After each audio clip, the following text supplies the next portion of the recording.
Sonic Mania. Man, this game just keeps creeping back into my videos, huh? And I'm sure you guys aren't completely sick of me saying the game's title this many times too. If you guys seen my original review of Sonic Mania, you would know what I think of this game already. To sum it up, I love it. No ifs, ands, or buts about it. I love this goddamn game. When I play Sonic Mania, I feel something that I haven't felt in a long time in the Sonic the Hedgehog series. Pure enjoyment. Now, don't get me wrong. I liked Sonic Colors and Sonic Generations, but like many games made by Sonic Team, those games always had that feel of an attempt to bring back what we loved about Sonic. Sonic Mania didn't feel like an attempt at a Sonic game. Sonic Mania was a Sonic game, from beginning to end, and that's why I will always cherish it as the definitive 2D Sonic the Hedgehog experience. Well, that's the past, because now we have Sonic Mania Plus, the definitive version of Sonic Mania. Okay, maybe shooting it was a little excessive. But without further ado, ladies and gentlemen, let's find out what's so plus about Sonic Mania Plus. So, it's been almost an entire year since the release of the original Sonic Mania. Let me say that again. It's been almost an entire year since the release of the original Sonic Mania. Jeez, time flies when you're having fun. And for a Sonic fan, the past year has been insane with the amount of new stuff being thrown at us. Think about it. After Sonic Mania, we had Forces come out. Then after Forces, we had a new episode of Sonic Mania Adventures come out every month, which I think warrant their own entire video in the future, by the way. During that time, we had the announcement of Team Sonic Racing, which is still on the way, as well as updates on the Sonic the Hedgehog movie coming out in 2019. This blue guy just cannot stay out of the news lately, but for now, it's time to talk about Sonic Mania Plus, the $5 DLC for Sonic Mania. Unless you're like me and got the $30 physical version for obvious reasons. Honestly though, can you blame me? Look at this box art, it is absolutely beautiful! And the reverse Genesis cover makes me get a big old dumb grin on my face every time I walk by seeing it part of my collection.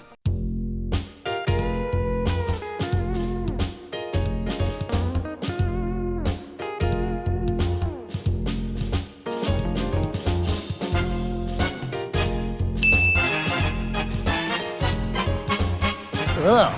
And the art book inside was a really nice touch. But enough about the box. How's the game and what's different about it? Well, from the get-go, we have a new menu screen which gives us new options to choose from, including competition mode, which now supports up to 4 players. Which sounds cool if it wasn't restricted to only local multiplayer. Look, don't get me wrong, I love the nostalgic feel of local multiplayer, but it's 2018, guys. I think it would be cool to play some Mania Plus online with other players around the world, you know? Oh, really, Sam? The only reason why you don't like the game not being online is because you don't have any real friends.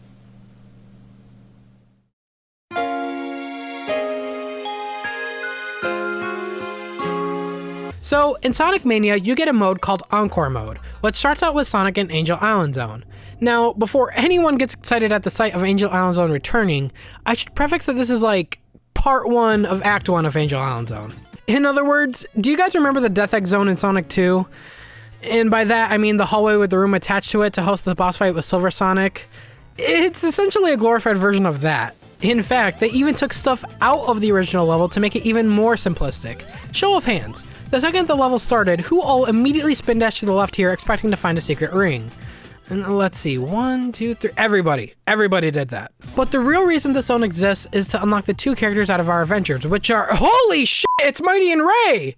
They're finally back! It's been 25 years! So, for people who have no idea who these 2 are, look no further than the Sega Sonic the Hedgehog arcade machine from 1993. Never heard or played it? Don't blame you, because these arcade machines are rarer than finding a woman who loves you for your personality. In all seriousness though, this arcade machine looks like hell to control. To move the characters, you must spin a trackball in a certain direction and press a button to jump. Oh, I'm sorry. You thought this game was controlled by a joystick? No. Child, see, this is what we call an arcade machine. This was purely designed to drain all the quarters out of your silly little pockets. But for a game from 1993, this looks beautiful. It runs at a smooth 60 frames per second, and the character animations are so detailed. The levels look and sound amazing too. Too bad you can't hear the music over the constant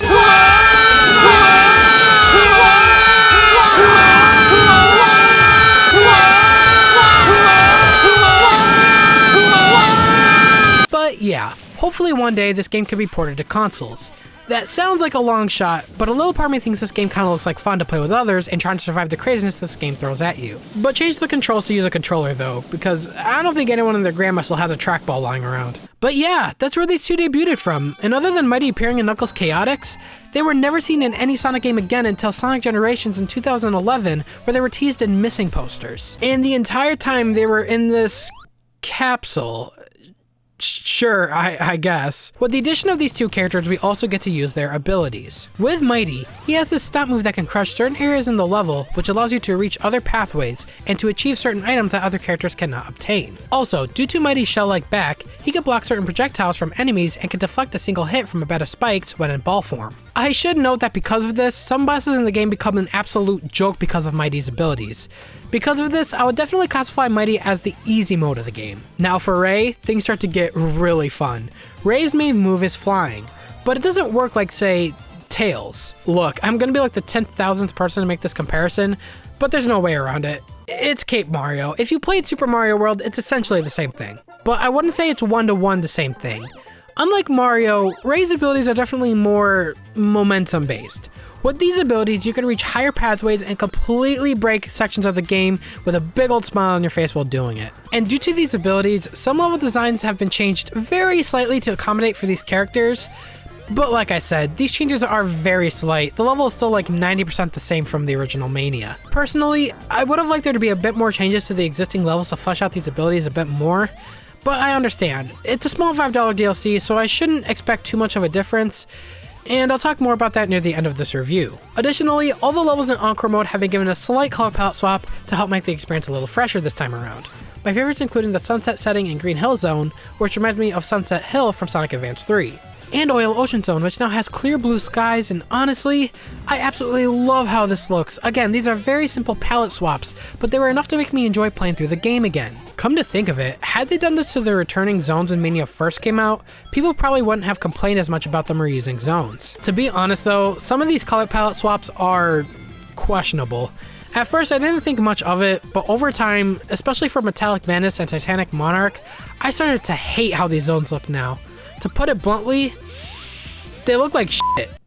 Pun entirely intended. Seriously though, these two stages do not look good. I'll take the original color palette for these two zones any day. Another special feature about Encore Mode is the ability to change which character you want to be out of the main two you have by pressing the Y, X, or triangle button on your controller, depending on what console you're on. In the stages, you will find monitors with an assortment of characters on them. Depending on the face that was on the box when it's destroyed, dictates what character you acquire. To switch out the main two characters at your disposal, you will need to find a shuffle or question mark monitor, which shuffles around the characters you have.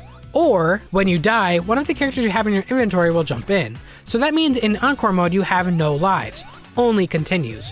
Which I think is kinda neat. It kinda makes you think twice about playing carelessly. It's also worth noting that they took out the 10-minute timer, so time overs are no longer a thing, so feel free to explore to your heart's desire. Another way to obtain different characters is through the new pinball bonus stages. That's right. My main gripe about the bonus stages in Sonic Mania Original was that the Blue Sphere bonus stages were the only bonus stages in the entire game, and you don't get anything in return for playing them other than unlocks you get later from these tokens. But with these new bonus stages, you could get rings, elemental shields, continues, and other characters. Now that's more like it. Now, as fun as the bonus stage is, it is a shame that this is the only pinball table available. It would have been cool if the table went even higher, or if there was a different assortment of pinball tables available. Along with the bonus stages, the special stages were given a little bit of change too. And by a little bit of change, I mean they were designed by Satan himself! These special stages are no joke. The first special stage starts off with Special Stage 7's aesthetics, and I'm pretty sure the developers purposely made this choice to mentally prepare you for the ass whooping up ahead. The special stages in Encore Mode were completely remade from the ground up. None of the special stages from the original Mania are here. In fact, the later special stages start to add new gimmicks like these bumpers that you must use to save yourself from bottomless pits. Now, I will say, I did manage to get all the Chaos Emeralds in my first playthrough of Encore Mode, but based on the internet's response, I was very, very lucky to have managed to do that on my first run. But getting to the special stages in the first place is a whole different can of worms. You guessed it, they changed the goddamn ring locations. And if you've seen my Let's Play of Sonic Mania Plus, then you already know the hell I went through. Seriously though, these rings were a serious pain to try to find again, and the development team knows it. That's why they put this ring in the train in Mirage Saloon that nobody knew how to get to immediately. It might as well say, oh, you want the ring? Well, f you, you fucking idiot! Now, like I said before, the only changes they did to the level design were minor, if any at all. But that's not the case for Mirage Saloon Act 1. In fact, this is a completely new stage in Encore Mode. And I have to say, the level design in this stage really shines as it was designed with all 5 characters in mind this time around.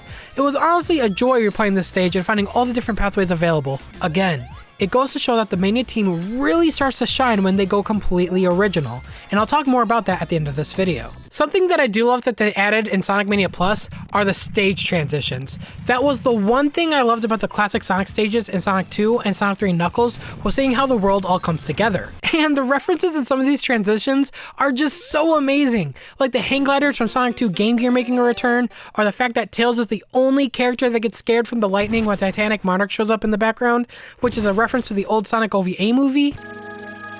Right, we should hurry. Again, these very small references are those that only a true Sonic fan would know. But I do feel like there's a bit of a missed opportunity with the Encore Mode in terms of the bosses.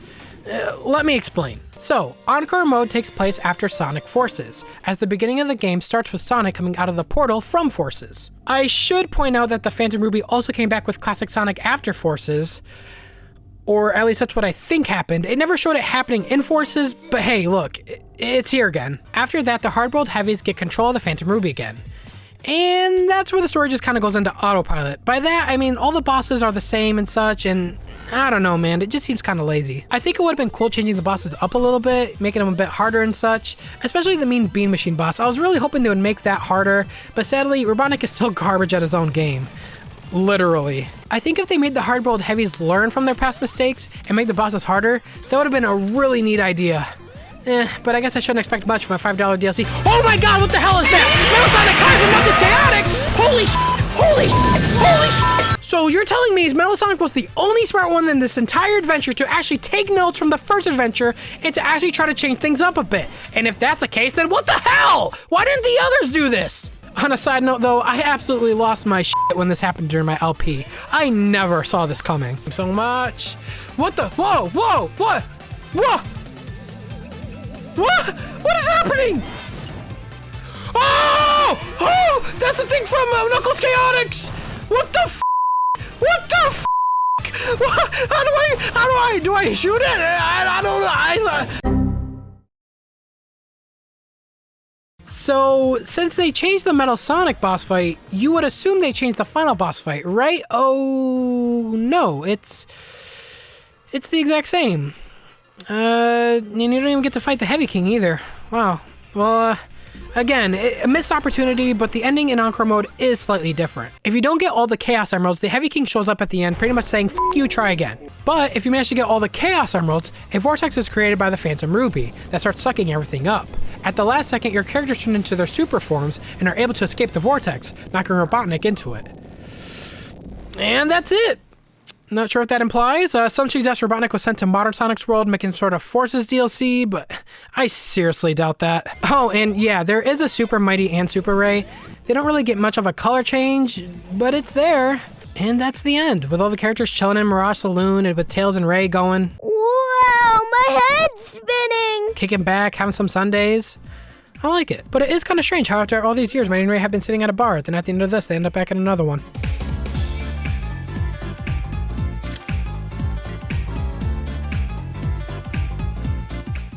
And that's it, ladies and gentlemen. Sonic Mania Plus was a really awesome addition to the game. And if you guys already own the original Sonic Mania, I say it's absolutely worth the extra $5 to get this DLC. Now, I know a lot of people are going to be complaining about this DLC and saying that it was underwhelming. And I do understand where some of you are coming from. But the fact of the matter is, this game never advertised the Encore Mode as a new story. It only showed Ray and Mighty, the color palette swaps, and the 4-player competition mode. So when I see places like IGN reviewing Sonic Mania Plus purely off its DLC, I'm sorry, but I think that's just foolish. Look, this DLC is not giving us a brand new experience. It is purely adding to the experience. Now, I get it if say this DLC was maybe like $30, then I would understand why you're reviewing this game as a new experience. But I look at this DLC no different than, say, a new skin on Fortnite. Hell, this DLC even costs less than a new skin on Fortnite. Again, this DLC is just $5 for 2 new playable characters, the Encore Mode, the level color swap, and the 4-player competition mode. With more bells and whistles here and there, I say this is absolutely worth it. Now, as for what I want to see from the future of the Mania team, it's originality. Look, Sonic Mania was a test by Sonic Team to see what Christian Whitehead and Simon Tomley can do.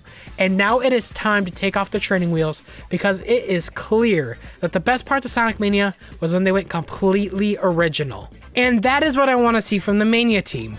A brand new 2D Sonic game that gives us original zones, bosses, music, you name it. Imagine getting a new 2D Sonic game with the art style of Sonic 2 HD, or maybe even a new art style. That is like a dream of mine. Well, only time will tell what comes from this amazingly talented team, and I seriously hope Sonic Team has taken some serious notes as to what the Mania team did right and how that could translate to modern Sonic. And if you guys haven't already seen my playthrough of Sonic Mania Plus, the entire playlist will be down in the description. Again, I promise you guys will not be disappointed by my playthrough of that game. Anyways, I want to thank you guys so much for going through this journey with me, especially those that's been here since the very beginning, since I was hyping up for both Mania and Forces. Again, you guys have been phenomenal. Getting settled in this community has been so great, and I am more eager than ever to see what the future holds for us. This is Sam signing out. See you later, Procrastinator.